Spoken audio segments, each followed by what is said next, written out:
Generation Z is polling more conservative than baby boomers. How are we supposed to convince our peers that a life full of responsibility and Judeo-Christian values is going to be more beneficial to our souls in the long run than engaging in immediate pleasures? So I think that that's something we have to be, it's a great question. And it is the only question that really matters, right? I think that the key is that kids have to be taught from a very young age that responsibility falls on them and that that's a good thing. You know, it's really interesting when you bring up young kids, right? Now I have 2 kids, so I can say this. Kids like rules and they like responsibility. Every kid, when they're 3, 4, 5 years old, they want to be an adult. Right now that we're adults, this is one of the big problems we have in our country is that all the adults now want to be kids, but kids actually want responsibility. They want to be given rules. They want the idea that they have been granted the capacity to shape the world around them. It's empowering to them. Kids want to be given the feeling that their life is an adventure. When you cripple a kid, like small kids, you cripple them when you give them everything. You cripple them when you tell them that everything is going to be provided for them without work.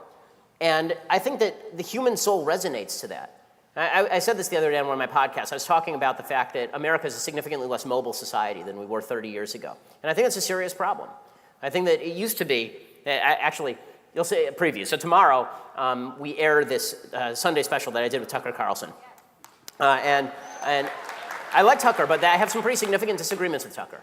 And Tucker is, I will say that Tucker, who calls himself sort of a populist on economics, he's a lot closer to Bernie Sanders than he is to me on a lot of these issues. And you'll see, like when you watch the Sunday special, it's pretty fascinating. He pretty much, and he'll admit this, he'll say this.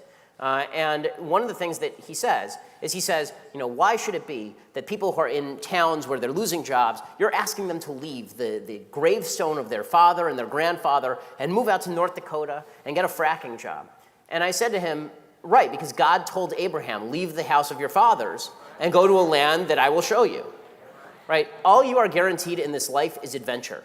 And that's a wonderful thing to be guaranteed. Right? That's what God guaranteed you when you were born. God said to you, I'm going to put you in a place where you don't know what's coming. And you don't know what's coming next. And all you have is the capacity to make choices that make your life better.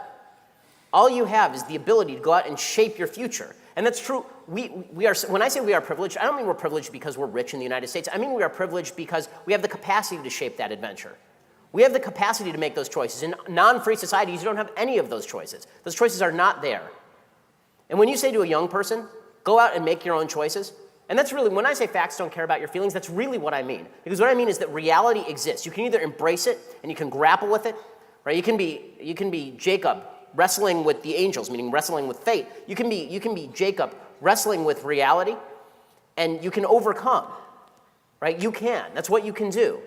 And this is a common theme throughout the Bible. It's also a common theme throughout the history of the Enlightenment in Western civilization, right? The pasuk, the verse in Genesis where God talks to Cain, right? He says, you have an evil inclination, but you can overcome it, right? Team Shell, you can overcome it, right? That's a unique idea, and it's an important idea. And I think that young people resonate to that because young people do want to change the world. People who are 17, 18 years old don't want to be told that their future is going to be reliant on a universal basic income where they're going to sit there and somebody's going to send them a check in the mail and their entire life is going to consist of them sitting in a darkened room looking at a screen playing video games. What they actually want to be told is they can change the world. And one of the dangers in a free society is that 17, 18 years olds who are not given a purpose, when they think about changing the world, they think, okay, Bernie, single-payer healthcare, get involved in politics.